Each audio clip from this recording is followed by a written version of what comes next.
ব্যস্ত জীবন সরিয়ে পাহাড়ের শান্তিতে কি একটু ডিটক্স করতে চাও? অফিসের ফাঁকে কি করে ঘোরা যেতে পারে সেটারই একটা সলিড বুদ্ধি দিচ্ছি, শোনো। দেখো, কাজের প্রেশার আছে জানি, অফিস থেকে এক সপ্তাহ ছুটি পাবে না সেটাও জানি, কিন্তু দুদিন তো ম্যানেজ করা যেতেই পারে, তাই না? তাহলে 2 রাত 3 দিনের জন্য পাহাড়ে ইজিলি ঘুরে আসা যায়, তাও খুবই অল্প খরচায়। আজ তোমাদের তেমনি দুটো অফবিট জায়গার খবর দেব যেখানে তোমরা শান্তিতে 2 দিন কাটাতে পারবে। দেখো, অফিস থেকে বেশি ছুটি নেওয়া যাবে না, তাই বৃহস্পতিবার অফিস করে রাতের বেলা ট্রেন ধরে চলে আসতে হবে এনজেপি। সকালবেলা এনজেপির থেকে গাড়ি ভাড়া করে রওনা দাও পুবংয়ের উদ্দেশ্যে। অনেকে এই জায়গাটাকে পাবংয়ের সাথে গোলাতে পারে, কিন্তু এটা পুবং, জায়গাটা কিন্তু আলাদা। যাওয়ার পথে প্রথম ব্রেকটা নেবে রোহিণীতে। সেখানে দাঁড়িয়ে ব্রেকফাস্ট করে ফ্রেশ হয়ে দেন তোমাদের যদি মনে হয় তোমরা কিন্তু একটা হিডেন ওয়াটারফলসে যেতে পারো, বাট যাওয়াটা কিন্তু এতটাও ইজি না। রোহিণীর থেকে 30 মিনিট ট্রেক করে ঘন জঙ্গলের মাঝখান থেকে হেঁটে ফাইনালি তোমরা গিয়ে পৌঁছাবে দার্জি ওয়াটারফলসে। ভীষণ সুন্দর একটা ওয়াটারফলস, তোমরা চাইলে এখানে স্নানও করতে পারো, বাট সমস্যা একটাই, এখানে কোনো চেঞ্জিং রুম নেই। আর একটা সবচেয়ে বড় জিনিস যেটা দিয়ে খুবই সামলে থাকতে হবে সেটা হচ্ছে ভীষণ শুঁয়োপোকা এখানে।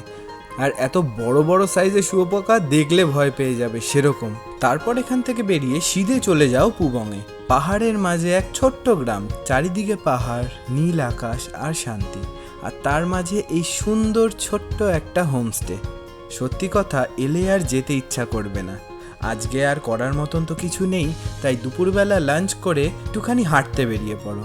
হেঁটে দেখো এই পুবং জায়গাটাকে। সত্যি রাস্তাগুলো খুবই নির্ঝুম, আর এই জায়গাটাকে হেঁটে ঘুরে দেখতে খুবই এনজয় করবে তোমরা।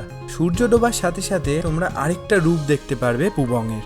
আর সত্যি কথা বলতে গেলে আমার লাইফের বেস্ট নাইট ভিউ দেখা এখান থেকে। পাহাড়ের মাঝে যেন জোনাকির মতন আলো জ্বলছে পুরো পাহাড় জুড়ে।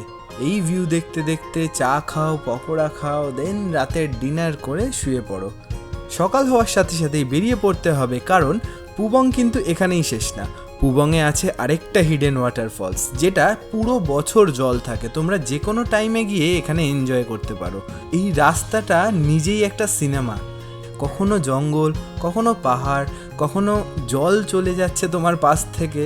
এখান থেকে মোটামুটি 4 কিলোমিটার মতন ট্রেক করে যেতে হবে। অ্যাকচুয়ালি ট্রেক না, এটা হাইকিং রুট। এটা কিন্তু উপরে পাহাড়ে চড়তে হবে না, আরামসে তুমি গল্প করতে করতে এই জায়গাটায় পৌঁছে যেতে পারো।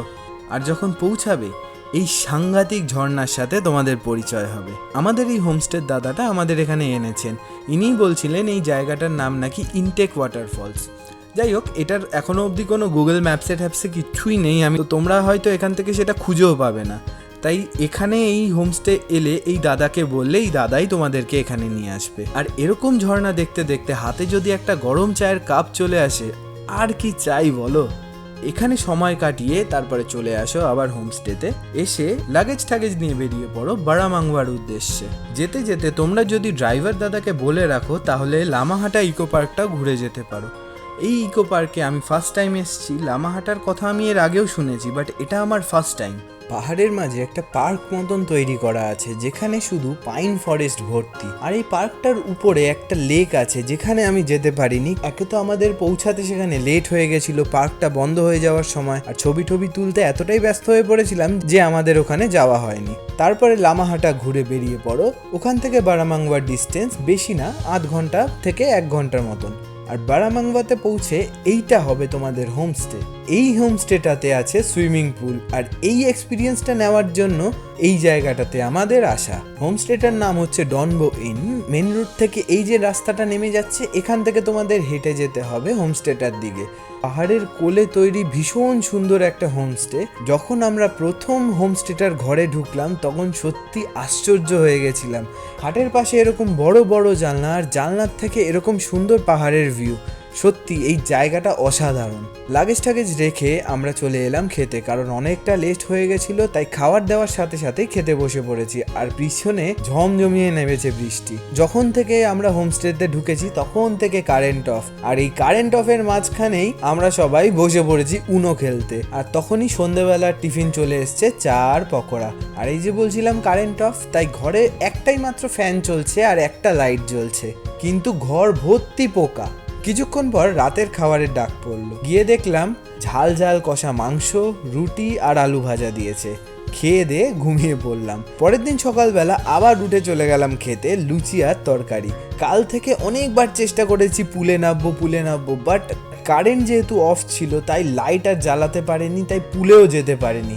তাই এখন আমরা সবাই পুলে নামবো, আর এই এক্সপিরিয়েন্সটার জন্যই শুধু তোমরা এখানে আসতে পারো। আমরা 4 বন্ধু মিলে ভীষণ এনজয় করেছি। নাই করে 2 থেকে 3 ঘন্টা আমরা পুলে কাটিয়ে ফেলেছিলাম। সবশেষে লাগেজ প্যাক করে রুম চেক আউট করে চলে যাও এনজেপি। এটাই হচ্ছে তোমাদের 2 নাইট 3 ডেজের একটা উইকেন্ড ট্রিপ প্ল্যান।